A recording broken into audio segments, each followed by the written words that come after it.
Hello there, I'm Lloyd Evans. Welcome to The Bunker. You join me for part 2, or you join us for part 2, got to get used to that, of Quickfire JW Apologetics. In case you haven't seen part 1, what we're going to try and do, my wife and I, say hello, Dijana. Hello.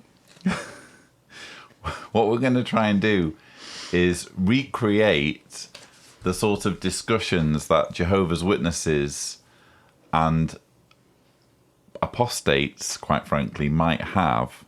So let's say you have woken up from the Jehovah's Witness religion and you're talking to your believing relatives.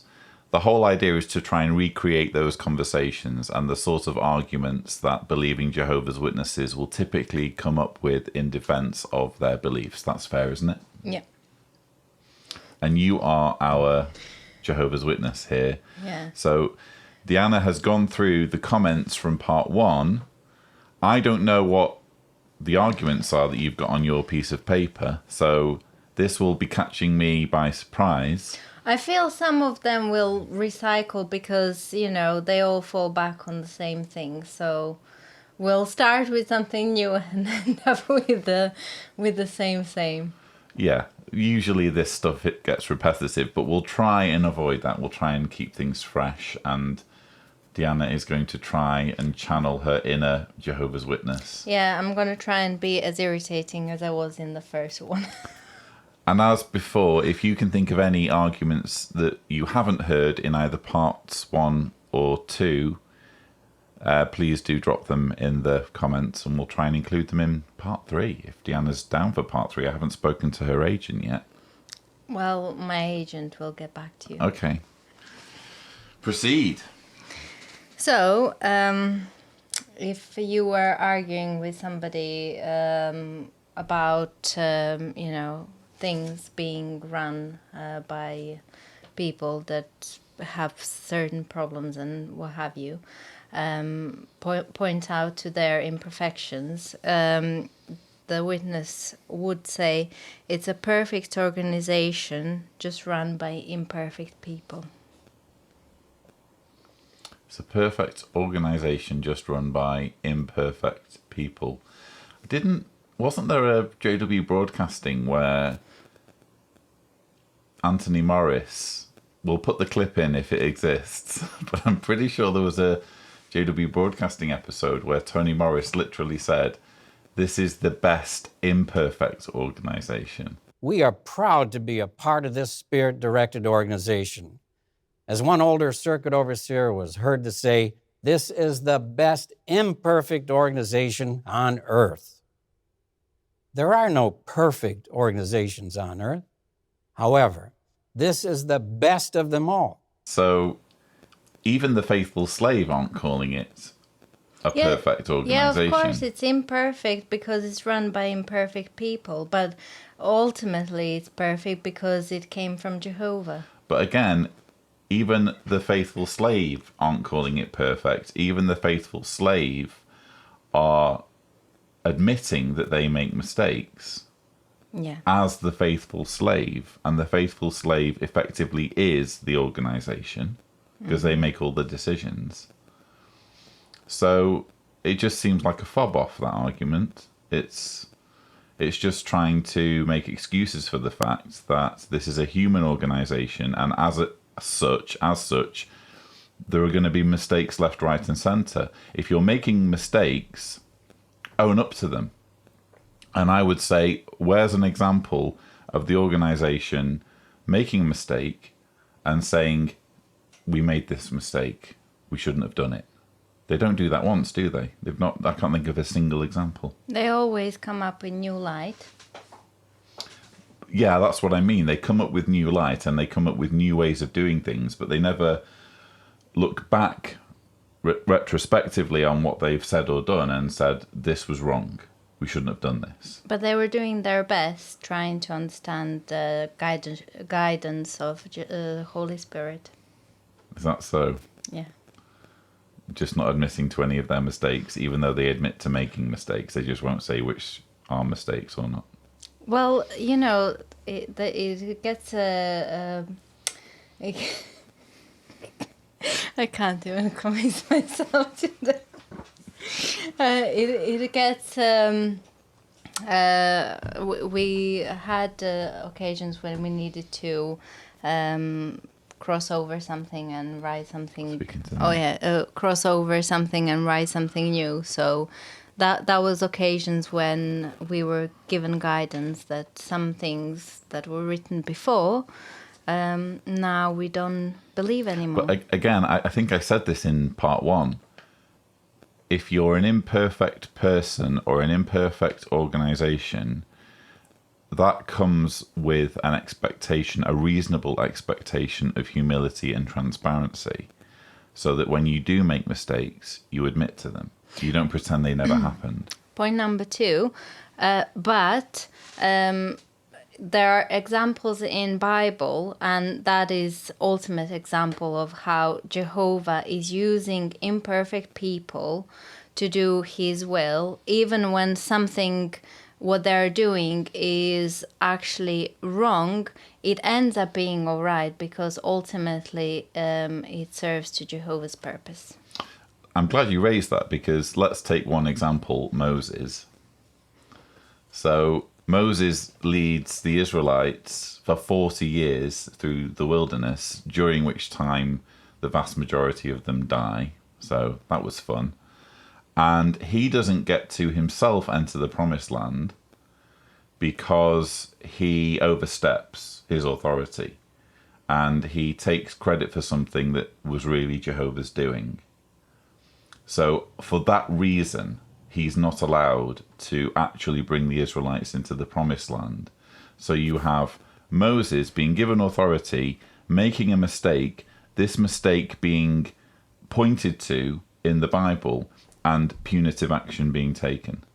So by what you're saying, we should be seeing when the governing body makes mistakes, again, this being made clear. Oh, this was a mistake. Okay, now that you've made this mistake, how are you being held accountable for it?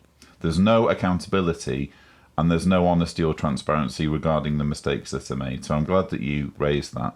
Well, with Moses, Jehovah knew why he needed to discipline him.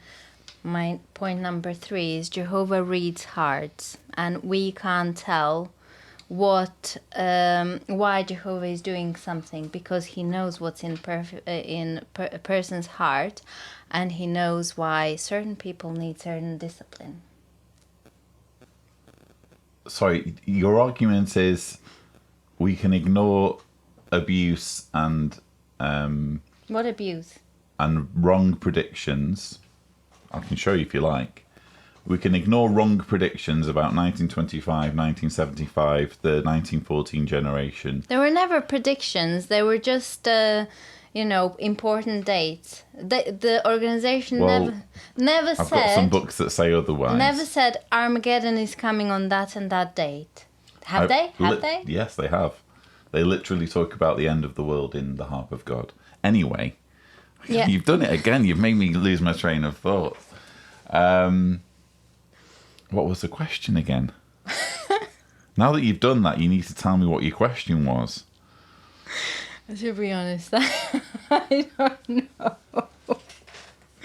I was talking about people needing to be disciplined for the state of their heart, because Jehovah knows what's in their heart. Yeah, how is... So you have an abusive organisation that makes mistake after mistake after mistake, which is documented in its own literature, and if we had time, I'd be willing to show you. How is Jehovah reads their hearts an answer? I'm not seeing the logical connection. We just have to... That's my point. We just need to trust Jehovah's guidance.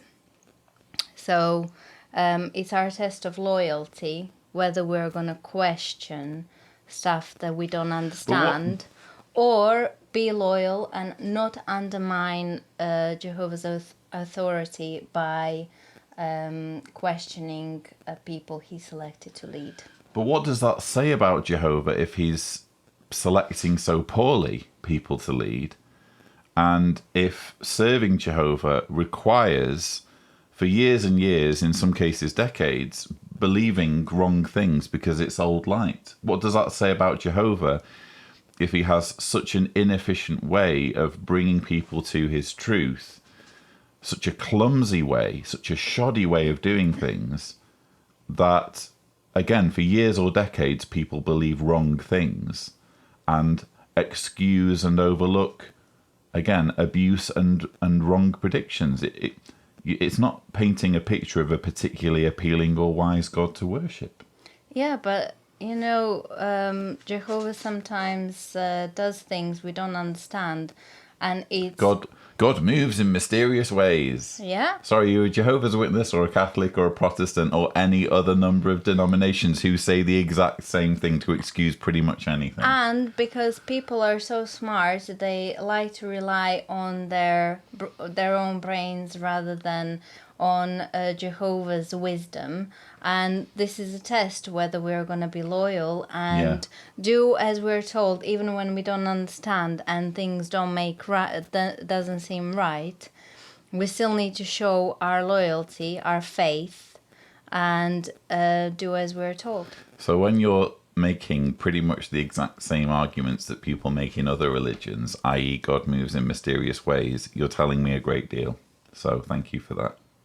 You're welcome. Have we exhausted the arguments yet? Or? Wait. Jehovah's organization is one true organization because we preach door to door, and unity in the organization proves that we're led or supported by Jehovah's Spirit. I mean, if you say so, but objectively, you haven't said anything persuasive there. You're not the only group that proselytizes. Yeah, but all over the world, from and door to door. You're certain it's not all over the world. Afghanistan, North Korea, Somalia, no Jehovah's Witnesses. Huge parts of the world where the work is under ban. Mostly Muslim countries or communist countries, Jehovah's Witnesses are virtually non-existent. So it's not all over the world. It's certainly not proportionate all over the world. And as for unity, couldn't any cult say we have unity? What you're doing is you're falling back on the box-ticking exercise of choosing criteria based on what you know you can say you're doing. And these aren't objective criteria. These are just arbitrary criteria that you've come up with because you feel confident that you can satisfy them. Next.